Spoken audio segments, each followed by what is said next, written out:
अनिरुद्ध के नाम से अर्पण किया है। अनिरुद्ध आ गए, कथा पूरी हो गई। जिजौटा से जयप्रकाश चौहान 501 रुपए का योगदान पूर्णाहुति की वेला में किया है। साधुवाद है। बैठो विनोद सिंह दद्दा पहलवान, बड़ी व्यवस्था संभाल कर चल रहे हैं। साधुवाद है भैया। इसलिए भगवान का पहला विवाह रुक्मिणी से हुआ था। रुक्मिणी के साथ में आइए थोड़े समय के अंतर्गत ही रुक्मिणी के 3 जन्मों की कथा थोड़े समय में आप तो पहुंचा रहा हूं। मेन भाव, भगवान का पहला विवाह रुक्मिणी से, दूसरा विवाह सत्यभामा से, तीसरा विवाह जामवंत की पुत्री जामवंती से। कुल मिलाकर कितने विवाह हुए? 16,108। अच्छा, 16,000 विवाह क्या है? 201 रुपए का दान बिटिया ने अर्पण किया है। साधुवाद। 16,000 विवाह, 16,000 शरीर में है नारियां, और नारियों का पति है आत्मा, आत्मा ही कृष्ण, और नारियां पत्नी। बस ये है अध्यात्म विषय, यही है विवाह, यही है विवाह। देखो, जो माताएं चावल लाई हो अपने पास ही में रखना, तुम्हें उठना नहीं होगा। सुदामा की लीला जब होगी तो हमारे 2 भैया लोग बोरी लेकर आ जाएंगे तुम्हारे पास में, उसी में चावल डालती जाना, उठना नहीं होगा, व्यवस्था भी भंग नहीं होगी, और आराम से कथा सुनो। चावल चढ़वा लिए जाएंगे, अपने रखे रहो, चिंता मत करो।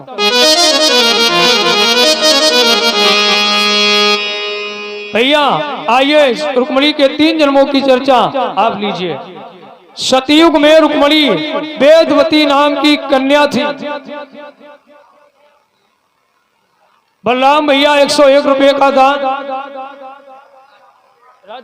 राजपुर से। वाह भाई, साधुवाद। बैठो दद्दा। 101 रुपए का दान भैया ने अर्पण किया है। साधुवाद। 101 रुपए का दान फल अर्पण किए हैं, खरबूजा अर्पण किया है। बांके बिहारी की कृपा बरसती रहे।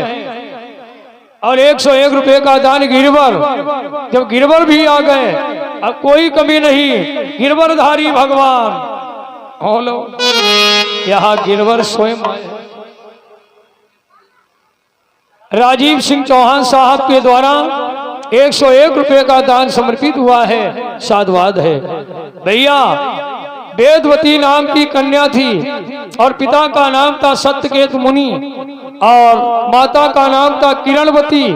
सत्यकेतु महाराज अपनी बिटिया को वेदों की कथा सुनाया करते थे, तो वेदों की कथा सुन सुन करके नाम पड़ गया वेदवती। अच्छा, वेदवती बिटिया ने बड़े ध्यान से सुनना, एक अपना संकल्प लिया था। क्या? सुनिए, संकल्प लिया, या मम ब्याह अरे ब्रह्म के संगा, नर को हम दी है नहीं।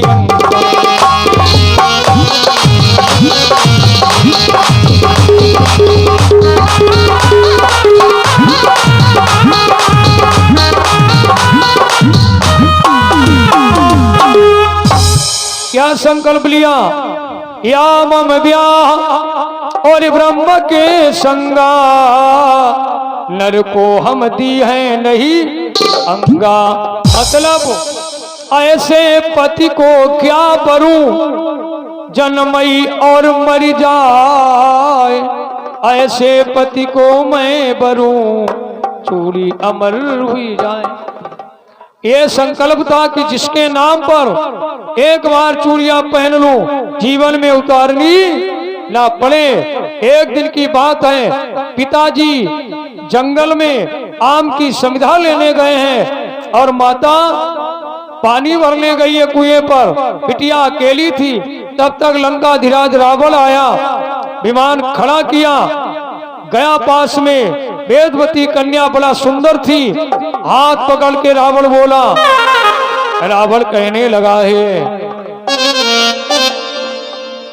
गुप्त दान भैया ने अर्पण किया, प्रसाद दे दो भैया।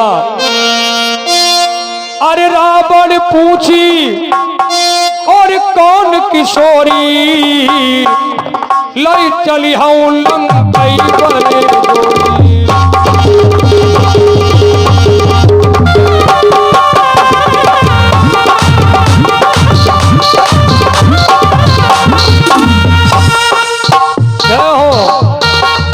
रावण पूछी कौन किशोरी, लई चली हूँ लंकई बर जोरी।